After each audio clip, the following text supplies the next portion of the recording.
Hello everyone. Today we are going to discuss regarding unit 2 and which is about runoff. Now as you know friends, after precipitation the water which flows over the surface of the earth, okay, that we are calling as a surface runoff or simply runoff.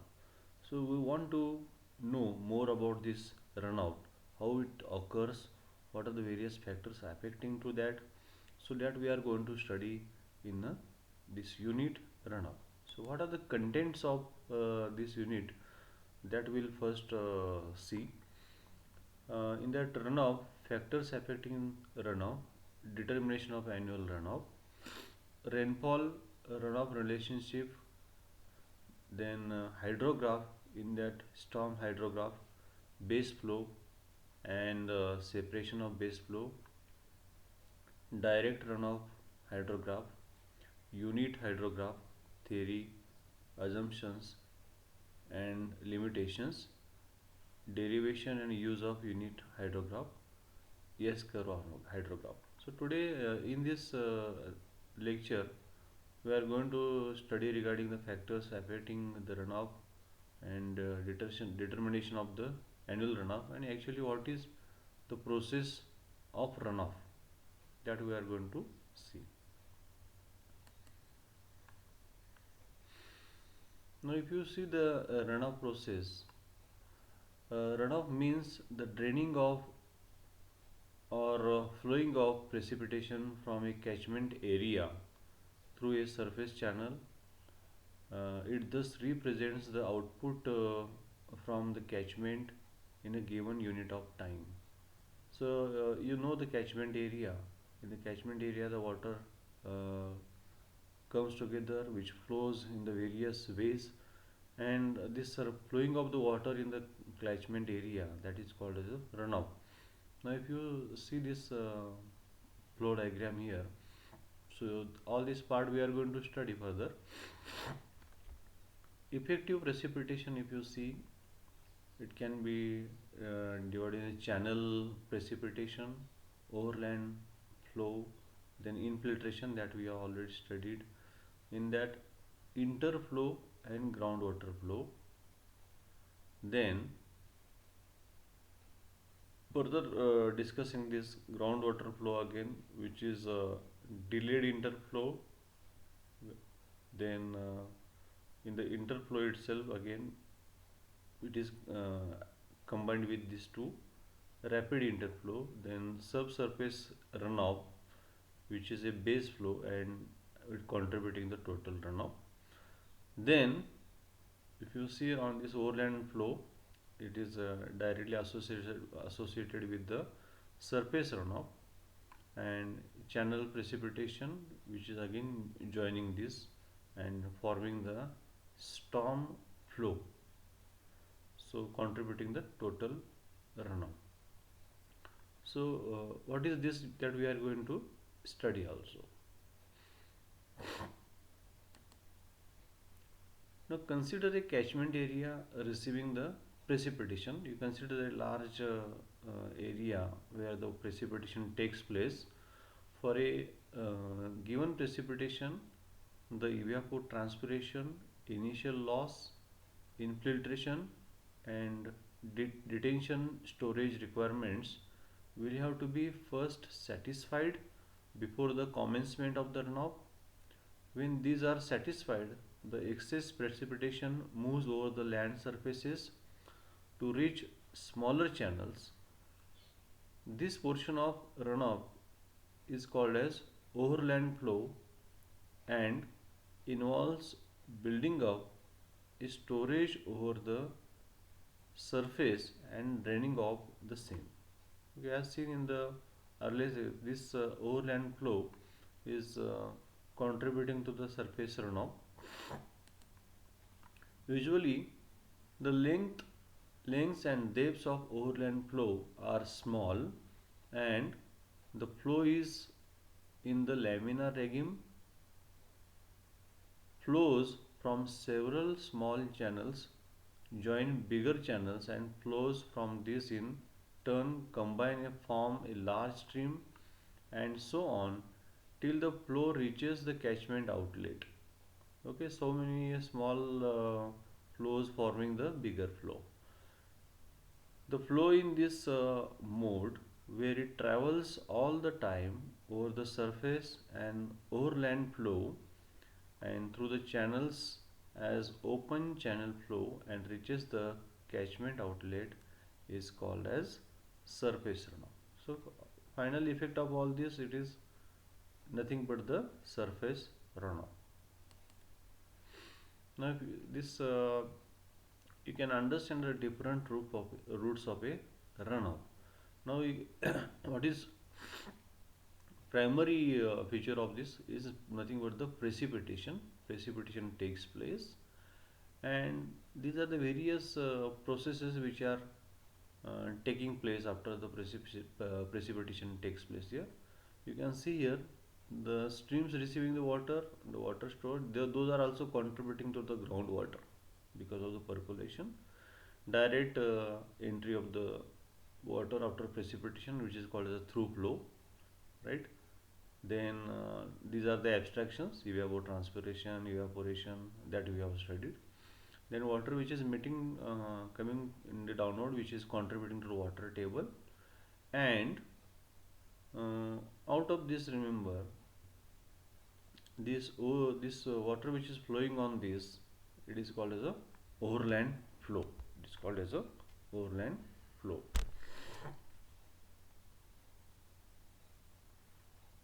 A part of precipitation that infiltrates moves laterally through upper crust of the soil and returns to the surface at same location away from the point of entry into the soil.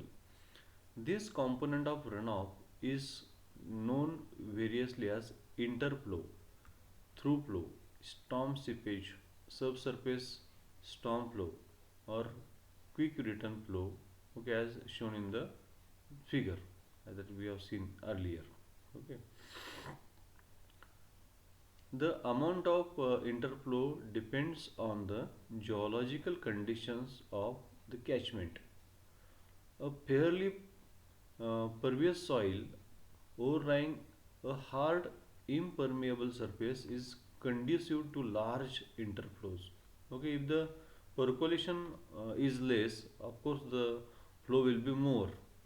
Depending upon the time delay between the infiltration and the outflow, the interflow is sometimes classified into prompt interflow, that is the interflow with the least time lag, and delayed interflow. Okay, so this will have to understand what is delayed interflow. Another route for the infiltered water is to undergo deep percolation and reach the groundwater storage in the soil. The groundwater follows a complicated and long path of travel and ultimately reaches the surface. The time lag, that is the difference in time between the entry into the soil and outflows from it, very large, being the order of months and years. This part of runoff is called groundwater runoff or groundwater flow. Groundwater flow provides the dry weather flow in perennial streams. Based on the time delay between the precipitation and the runoff is classified into two categories as direct runoff and second is a base flow. Now what is direct runoff? Direct runoff, it is that part of the runoff which enters the stream immediately after the rainfall. It includes surface runoff, prompt interflow, and rainfall on the surface of the stream. In this case, snow melt, the resulting flow entering the stream, is also a direct runoff. Sometimes the terms such as direct storm runoff and storm runoff are used to designate direct runoff. Now next is a base flow. Now what is base flow? The delayed flow that reaches a stream essentially as a groundwater flow is called base flow.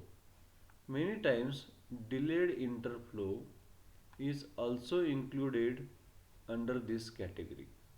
In the annual hydrograph of a perennial stream as shown in the figure, the base flow is easily recognized as the slowly decreasing flow of stream in rainless period. Now if you see this hydrograph which is plotted against the period of year on the x-axis and on the y-axis the discharge in meter cube per second. So if you see after in the months of in the rainy season, you can see here this discharge you can observe it is more, right, and it goes on reducing towards the rainless periods as mentioned here.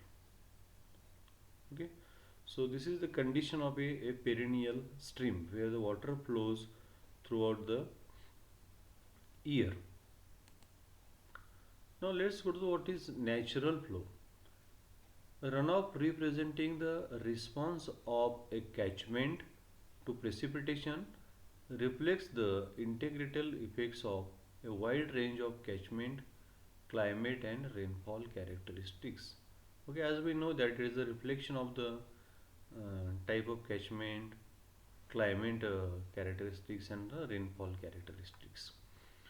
True runoff is therefore stream flow in its natural condition, that is without human intervention. Such a stream flow unaffected by works of man such as reservoirs and diversion structures on a stream is called natural flow or virgin flow. When there exist storage or diversion works on a stream, the flow on the downstream channel is affected by operational and hydraulic characteristics of these structures and hence does not represent the true runoff unless corrected for the diversion of flow or return flow. So here a very important thing to understand that the artificial structures or the structures created by the man, which are the diversion works or the various structures, the operational and their hydraulic characteristics are there also going to affect the flow. Now the natural flow or the virgin flow volume in time delta t at the terminal point of the catchment is expressed by the water balance equation.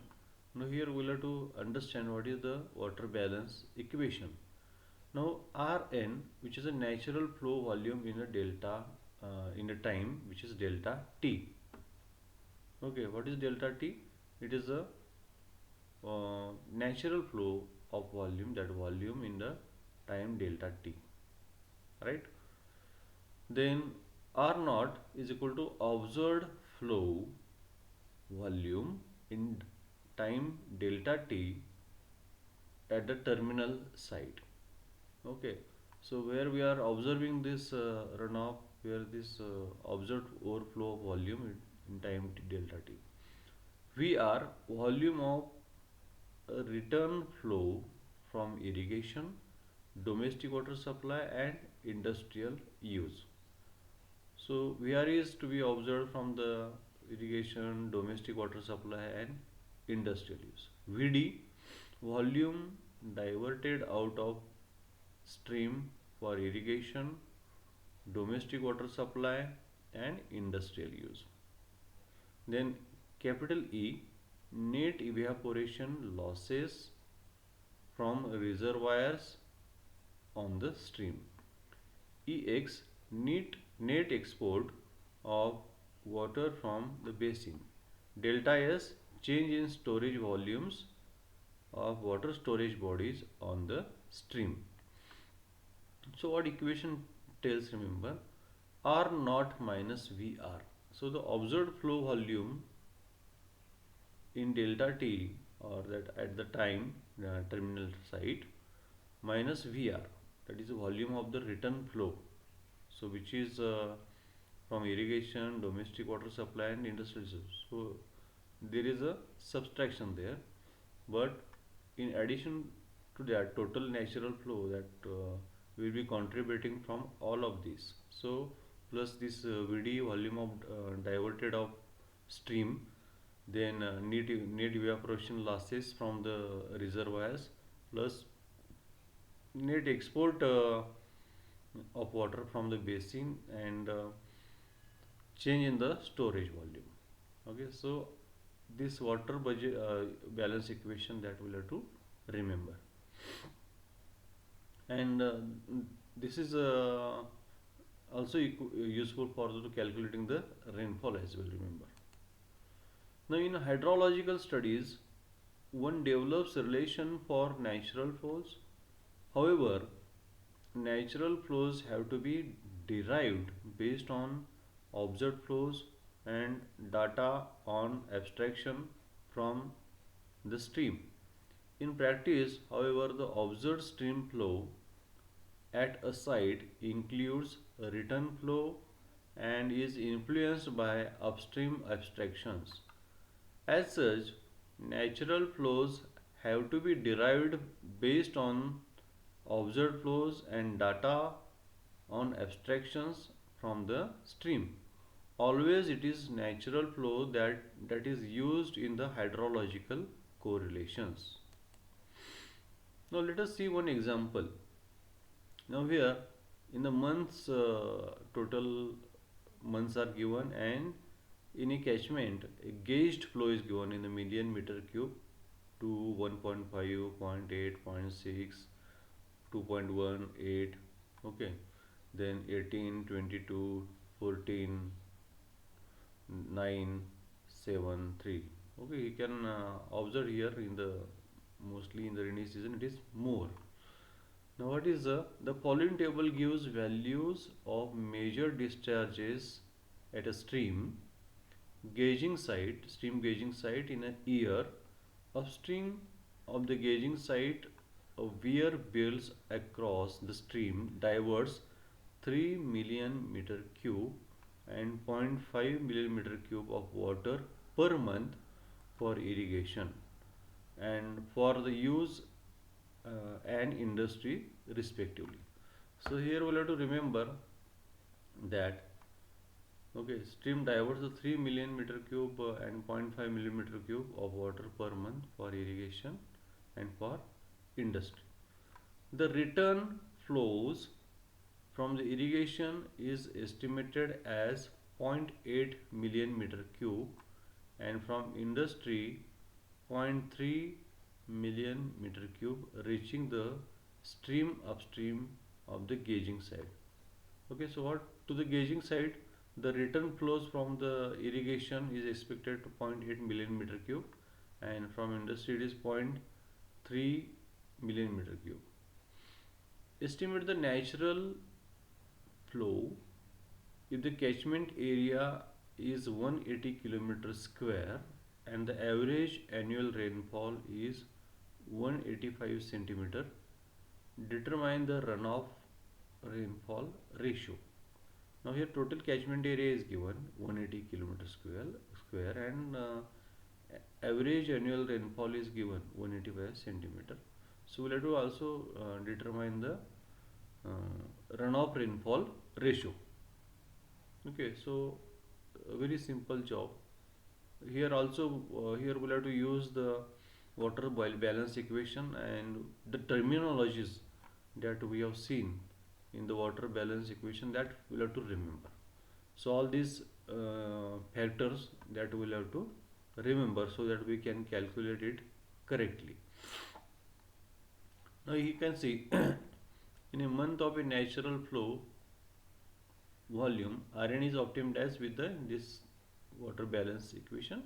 Now here E, Ex and delta S are assumed to be insignificant and of a zero value. Okay, where these are uh, considered as a negligible there, and these are eliminated. So here we'll have to calculate only VR, which is volume of return flow from irrigation, domestic water supply and industrial use. And as it is given in the this numerical, okay, it is zero point 0.8 and zero point 0.3. So addition of this zero point 0.8 plus zero point 0.3, it is total is 1.1 million meter cube. So here it is constant for all the months. So this particular flow will remain constant for all the 12 months. So for all this right from 1 to 12, so that zero point 0.8 plus zero point 0.3, that will remain constant, right? Then VD, which is volume diverted out of stream for irrigation, domestic water supply and industrial use, 3 plus zero point 0.5, okay, which is mentioned here. Here you can see the upstream of gauging of the site where built across the stream diverts 3 million meter cube and zero point 0.5 million meter cube of water per month for irrigation and industry respectively. So what volume diverted as calculated as 3 plus zero point 0.5, it is 3.5 million meter cube, and that is also constant for all the months. Okay, so we can put it in the table format. So you can see for the months 1 to 12, okay, these values are given. You can see this 2, 1.5, 0.8, 0.6, this 3 up to 3. Okay, so these are mentioned here. Okay, the value of VD, which is calculated here, 3.5, and value of VR 1.1, that is constant for all the months. You can see 3.5 and 1.1. So you can calculate the this RN, okay, for the every month, so that natural flow for every month you can calculate it. As you can see how we can calculate. So 3.5 plus 1.1, it is 4 point, sorry, we can find out it as a 2 plus 3.5, it is a 5.5 minus this VR, which is 1.1. So you are going to get the natural flow there. Okay, so again you have to remember that these are not values are which are given. We have calculated these values diverted, and VR values which are return flow, that we have calculated 1.1. So 2 plus 3.5, it is 5.5, and subtraction of this return flow, you will get 4.4 as a natural flow. Here 1.5 plus 3.5, it is total 5. 5 minus 1.1, you are going to get 3.9. Then again 3.5 plus 0.8, okay, so that is 4.3 minus 1.1, we are going to get 3.2. Similarly, up to 12 months we are calculating 3 plus 3.5, 6.5 minus 1.1, you are going to get 0.4, 5.4. And what we are going to get total natural flow, we can calculate the sum of this 4.4 plus 3.9 plus 3.2 plus 3 plus 4.5 plus 10.4 plus 20.4 plus 24.4 plus 16.4 plus 11.4 plus 9.4 plus 5.4. So sum of this will be given the total natural flow. So that is coming as a 116.8 million meter cube. Now annual natural flow volume, that is equal to annual runoff volume, which is coming as a 116 million meter cube. Area of the catchment is already known to us, which is 180 kilometer square. Okay, so that is brought to be in the meter square. So 1.8 into 10 raised to 8 meter square. So annual rainfall depth you can calculate as 1.168 into 10 raised to 8, which is converted here again, and divided by 1.80 into 10 raised to 8, which is giving annual rainfall depth as a 0.649 meter, which is 64.9 centimeter. So annual rainfall you are given there as a 185 centimeter. So runoff divided by rainfall, so that ratio we are getting there 64.9 divided by 185, we are going to get is a 0.35 as the ratio. So very simple to understand this concept, how to calculate this total natural flow and the ratio. Now let's have the glance on the factors which are affecting runoff. Now first one is the precipitation characteristics, where rainfall amount, duration, intensity and the distribution pattern influence the rate and volume of runoff. Okay, so this is a very self-understanding. A storm of short duration may produce no runoff, whereas a storm of same intensity but longer duration can produce a runoff. Okay, that depends upon the infiltration as well. The volume of runoff is greater for the intense storm, even though the precipitation totals the two rainfall events are the same. Generally, maximum runoff rate will occur when the entire watershed contributes to runoff from a uniform rainfall. Frozen soil conditions significantly impact surface runoff. Since the infiltration rate of frozen soil is almost zero, almost all the rain and snow melt contributes to surface runoff. This is also directly you can understand.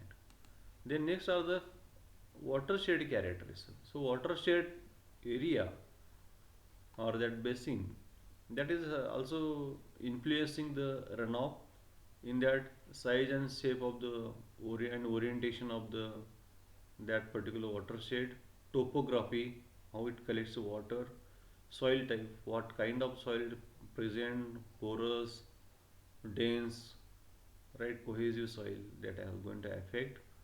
Land use, pattern of the soil, okay, what for what purpose the land is used, and land management conditions, okay, how the land is utilized for the various purposes, okay, so that is going to affect the runoff. So friends, these are the various parts we have studied regarding the runoff. In the coming lectures also we are going to discuss the further various parts which are associated with the runoff and the precipitation. So today we'll stop here. Thank you very much for joining.